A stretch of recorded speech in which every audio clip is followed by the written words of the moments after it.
நம்ம எஸ்டிஆர் நடித்த 4 படத்தில் 2 அப்டேட் வந்திருக்கு. அதாவது ஒரு நேரத்தையும் ஒரு பிறந்த நாள் அது ஸ்பெஷலாக அப்டேட் விட்டுருக்காங்க. அது என்னென்னா ஃபஸ்ட்டு ஒரு 49வது படம். அது இந்த படத்தை வந்து டைரக்ஷன் பண்ணியது பார்க்கிங் டைரக்டர் தான். இது வந்து டான் பிக்சர்ஸ் தான் இது தயாரிக்குது. இதில் வந்து அலௌன்ஸ் போஸ்டர் விடும்போதே மோஸ்ட் வாலண்ட் ஸ்டூடெண்ட் தான் விட்டுருக்காங்க. போஸ்டர் ரொம்ப அருமையாக இருக்குது.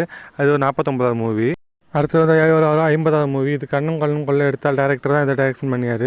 இது நம்ம எஸ்டிஆரே ப்ரொடக்ஷன் பண்ணியார். ஒரு ப்ரொடக்ஷன் கம்பெனி புதுசாக ஆரம்பித்து அவரே ப்ரொடக்ஷன் பண்ணியார். இந்த போஸ்டரில் வந்து அவர் சைல்ட்ஹுட் ஃபோட்டோ போட்டிருந்தாங்க. அது மாதம் அழகாக இருந்து. அடுத்து நம்ம பார்க்க போகிறது அவர் 51வது மூவி. இது வந்து ஓமே கடவுளை எடுத்த அந்த டைரக்டர் மூவி தான் அந்த டைரக்ஷன் பண்ணியார். அதாவது இந்த படத்தில் வந்து நம்ம சிம்பு வந்து காட் ஆஃப் லவ்வாக வர போகிறாரு. இந்த படம் எப்படி இருக்குன்னு பொறுத்திருந்து பார்ப்போம். அடுத்து எல்லாம் எதிர்பார்த்துருந்த நம்ம மணிரத்னம் டைரக்ஷனில் உருவாக்கிய டஃப் லைஃப் இந்த படத்துலேருந்து ஒரு போஸ்டர் விட்டுருந்தாங்க. போஸ்டர் ரொம்ப அருமையாக இருக்குது. பொறுத்திருந்து பார்ப்போம் சிம்புக்கு இந்த மூவியெல்லாம் எப்படி அமையுதுன்னு. பெரிய ஒரு வெற்றி கூட்டணி கூட சேர்ந்துருக்காரு. கண்டிப்பாக எல்லா படமும் வெற்றி பெறும்னு நினைக்கிறேன். பொறுத்திருந்து பார்ப்போம் படம் எப்படி இருக்குன்னு. மறக்காமல் சேனல் லைக் பண்ணுங்கள்.